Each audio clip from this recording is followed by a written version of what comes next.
3 days after Charlie Kirk's assassination shook the world, my heart stopped beating on an operating table. What happened next shattered everything I believed about reality as a neurosurgeon. I'm Dr. Sarah Matthews, and for 15 years I dismissed every patient who claimed to see the other side during surgery. I called their encounters hallucinations, oxygen deprivation, nothing more than dying brain cells. I was catastrophically wrong.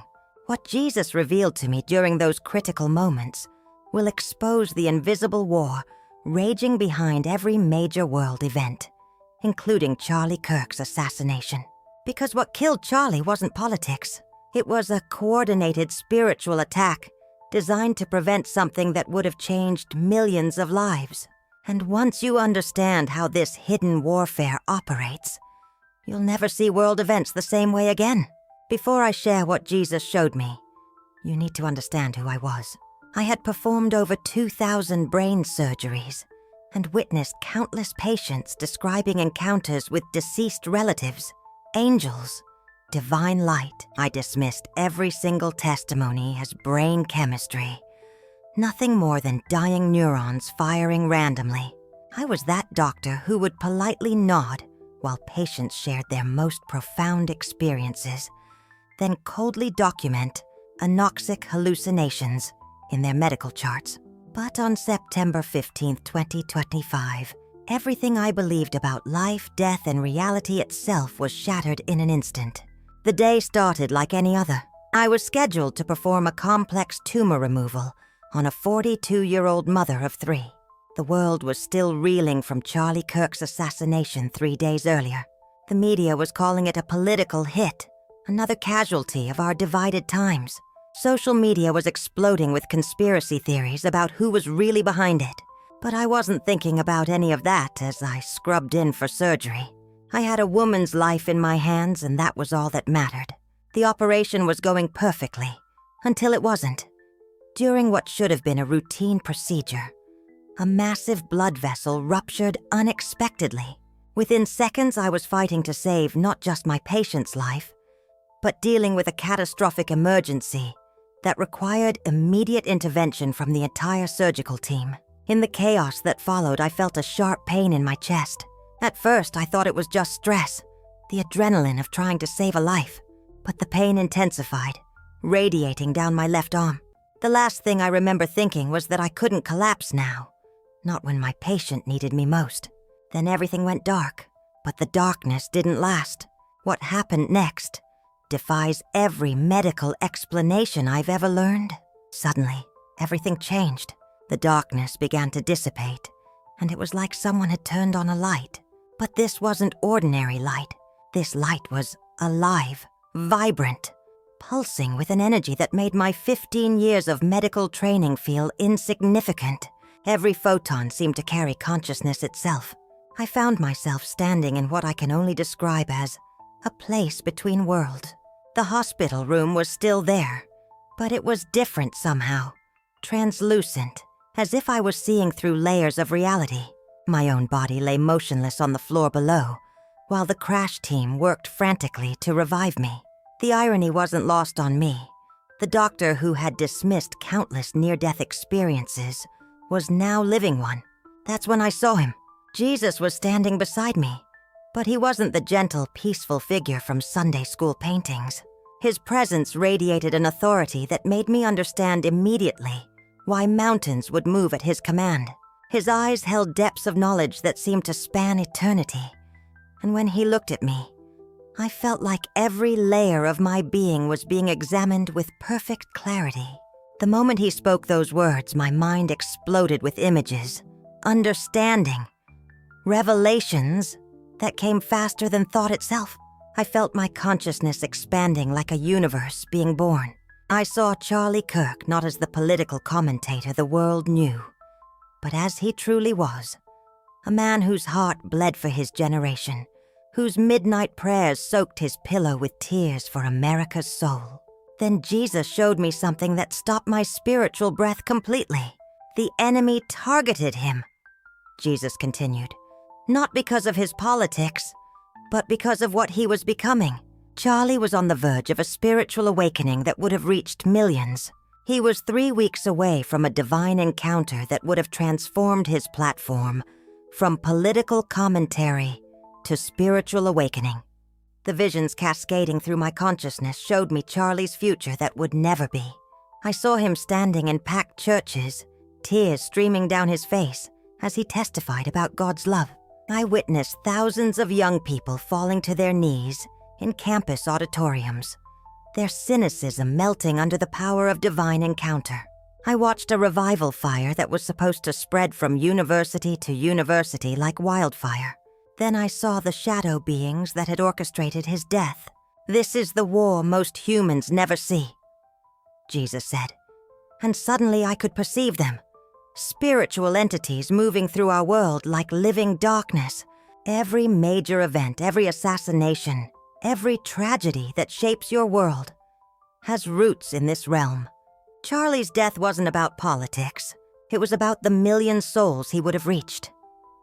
What I witnessed shattered every rational framework I had built in my medical career. These weren't theological abstractions. This was reality operating on frequencies I had never learned to perceive. Dark entities moved through our world like invisible viruses, infecting thoughts, orchestrating coincidences, working with surgical precision to keep souls from awakening to truth. Then Jesus pulled back the curtain on something even more devastating. Like a cosmic surgeon exposing diseased tissue, he showed me how this invisible war plays out every single day. I watched spiritual parasites feeding off media outrage, demonic strategists orchestrating political division. Dark principalities harvest the hatred that tears families apart at dinner tables across America. "They killed his body 3 days ago," Jesus continued. "But they've been killing his spiritual awakening for months. Every doubt planted in his mind about faith, every cynical thought about God's existence, every moment he chose politics over prayer. They were preparing him for spiritual death long before they arranged his physical death." The revelation was overwhelming. I began to understand that what we call coincidence, or bad luck, or even natural consequences, are often carefully orchestrated attacks from an enemy we can't see. The timing of Charlie's assassination wasn't random. It was precisely calculated to prevent a spiritual breakthrough that would have changed thousands of lives. Then Jesus turned the divine mirror toward me, and what I saw made my soul recoil in horror. My own life lay exposed like a patient on an operating table. My skepticism about near-death experiences, my materialistic view of consciousness, my dismissal of the spiritual realm. None of it was intellectual honesty. It was spiritual surgery performed by invisible hands, carefully cutting away my ability to perceive divine reality. For 15 years, I had been the unwitting agent of the very forces I was now seeing clearly. "Every patient who tried to tell you about their encounter with me," Jesus said, "every moment you dismissed their testimony as hallucination. You were being used to strengthen the wall between the physical and spiritual worlds. They needed doctors like you to maintain the illusion that consciousness dies with the brain." The revelation hit me like a spiritual freight train. My medical training, every lecture, every textbook, every mentor who had shaped my worldview, had been systematically infiltrated, not by human conspiracy, but by dark principalities working to create an entire generation of healers who could mend bodies while systematically destroying souls. The shame that crashed over me felt like drowning in an ocean of regret. How many patients had I spiritually murdered with my expert dismissals? How many divine encounters had I killed in their infancy by reducing them to anoxic hallucinations in medical charts? I had been death itself, disguised as healing. But before the weight of that guilt could crush me, Jesus placed his hand on my shoulder, and I felt a love so profound that it rewrote every definition of forgiveness I had ever known. "This is why I brought you here, Sarah," he said. "This is why your heart stopped today. The enemy has been using people like you to maintain their deception, but I'm about to turn their weapon into my instrument." And that's when he began to show me what was really happening in our world. The hidden spiritual warfare that governs every major event. The systematic way evil works to prevent human awakening. The specific strategies being used to keep humanity trapped in materialism and despair. What Jesus revealed to me next about the invisible war raging around us will shock you to your core, because the battle for Charlie Kirk's soul was just the beginning. There's a much larger plan at work, a coordinated attack on human consciousness itself, and most people have no idea they're even under siege. But here's what will terrify you. The hidden war Jesus exposed was far deeper than I imagined. What he showed me next about how these forces are targeting you and everyone you love will change the way you see everything happening in our world today. But this was only the beginning of what Jesus wanted to show me about the spiritual warfare raging behind the scenes of world events. As I stood trembling in that realm of living light, Jesus fixed me with eyes that held the weight of eternity. "My child," he said, and his voice carried frequencies that rearranged my very DNA. "What you've seen about political deception is merely the shallow end of an ocean of truth." Then everything shifted. I found myself suspended above earth as if in the command center of heaven itself. But now I could see through the veil, the thin membrane that separates the physical from the spiritual realm. What unfolded before me made my near-death experience look like a gentle introduction to cosmic horror. Dark entities, beings of pure malevolence, operated like invisible puppet masters behind every world leader I could see. Their tentacles of influence stretched into boardrooms, news stations, and political headquarters like a vast nervous system of evil. These weren't symbolic representations. They were as real as the surgical instruments I had wielded for 15 years, only infinitely more dangerous. Jesus gestured toward a massive hierarchical structure of demons orchestrating chaos across continents. "This is why I warned that our battle transcends flesh and blood," he said. And I watched in fascination and horror as demonic generals coordinated attacks on human consciousness.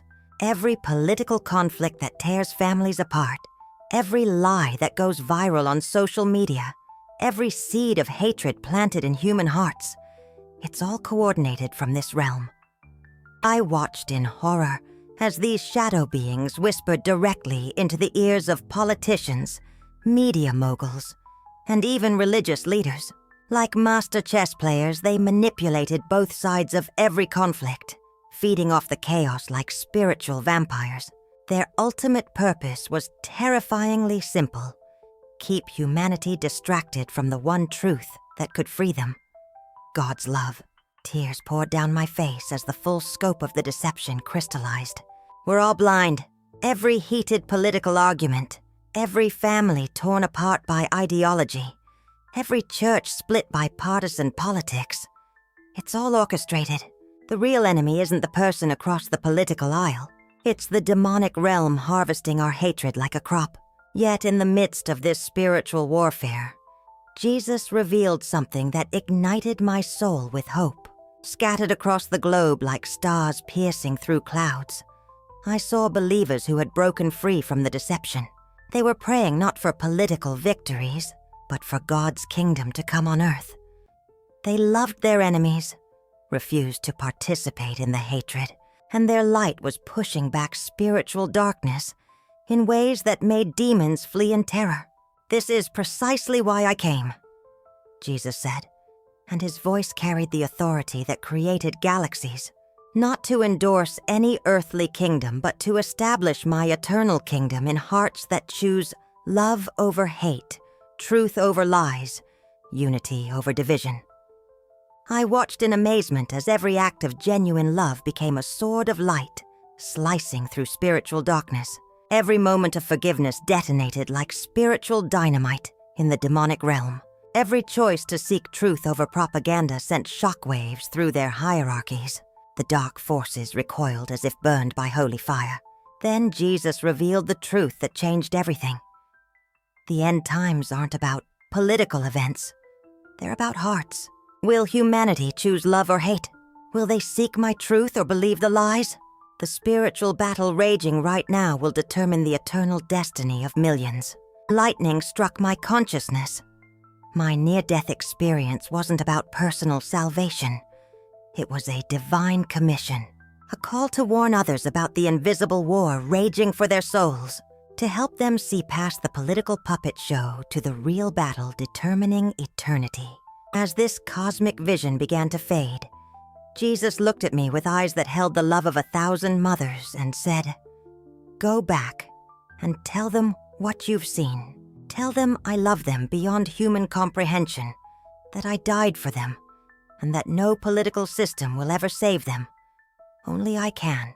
Tell them to stop fighting each other and start fighting the real enemy with prayer, love, and truth." With those words still resonating through my spirit, I found myself back in my hospital bed, gasping for breath, but forever changed by what I had witnessed. The machines around me were beeping frantically as doctors rushed into the room, amazed that I had returned from what they had classified as clinical death. But I wasn't amazed. I was spiritually combustible. Everything that had consumed me before, political debates, policy arguments, anger at opposing viewpoints, it all seemed like arguing about deck chair arrangements on the Titanic. I had seen the cosmic picture, and I could never again be satisfied with the microscopic thinking that had imprisoned my soul. In the weeks that followed, I became a woman possessed by divine purpose. I shared this revelation with anyone who would listen. Some called me delusional, others dismissed it as brain damage. But I knew what I had experienced carried more reality than 15 years of medical practice combined. Armed with this new spiritual sight, I started seeing the invisible war everywhere. When political discussions erupted, I could literally sense spiritual darkness descending like a suffocating blanket over people who chose hatred. I felt demonic entities feeding off division like parasites.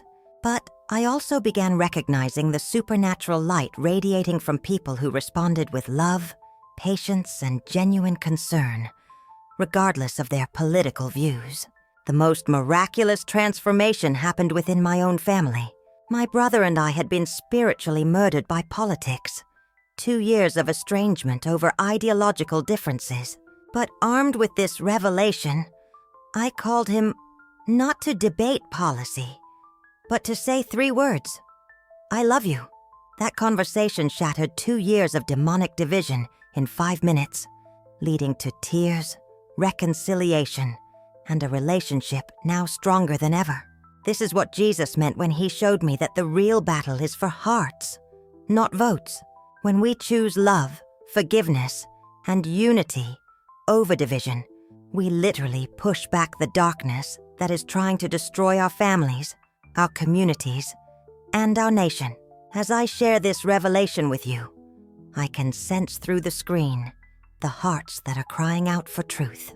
There are souls watching right now who have been caught in the same invisible war I was trapped in. Hearts torn between political allegiances while your spirit knows something deeper is happening. If my testimony resonates in the depths of your being, if you felt that sacred intuition that world events are orchestrated by forces beyond what we see, I want you to know, you're not losing your mind. You're experiencing a divine awakening to spiritual realities that most people cannot perceive. But understanding this spiritual warfare is only the beginning of your journey. Jesus didn't reveal these cosmic truths to me merely for knowledge. He commissioned me to ignite transformation in every soul that would receive it. And now that includes you. The path forward isn't withdrawal from this broken world, but engagement through divine love rather than human hatred. It means becoming a conduit of heaven's peace in the midst of earthly chaos. It means praying breakthrough over leaders instead of just condemning them. It means loving neighbors who oppose you with the same supernatural love Christ showed his enemies. This moment, you hearing my testimony, this is your divine appointment. God orchestrated every circumstance that brought you to this revelation because he wants to commission you as an agent of his love and truth in a world starving for both. Right now, as these words pierce your heart, You stand at a crossroads that will determine your eternal legacy. Will you continue dancing to the enemy's tune of division and hatred? Or will you rise as a warrior of God's love and unity? Will you keep fighting the shadows while the real battle for souls rages unseen? Or will you take up the weapons of prayer, love, and divine truth? If your spirit is crying yes to this higher calling, begin with this supernatural act of rebellion. Pray blessing over someone who opposes you politically. Pour out genuine love through prayer for their guidance and protection. Watch as this simple obedience shatters demonic strongholds in your own heart that you didn't even know existed. Then carry this revelation to every soul God places in your path. Not to win debates, but because eternal destinies hang in the balance and the hourglass of time is running empty. The spiritual warfare I witnessed behind the veil is escalating, and heaven is calling its army to shine light into this growing darkness. Anchor your soul in this eternal truth. Freedom comes not through political victories, but through divine revelation. God's love transcends every political boundary. Our war is against spiritual darkness, not flesh and blood. And when we choose to walk in supernatural love, it will always triumph over the hatred that seeks to devour us. Carry this message to every broken heart you encounter.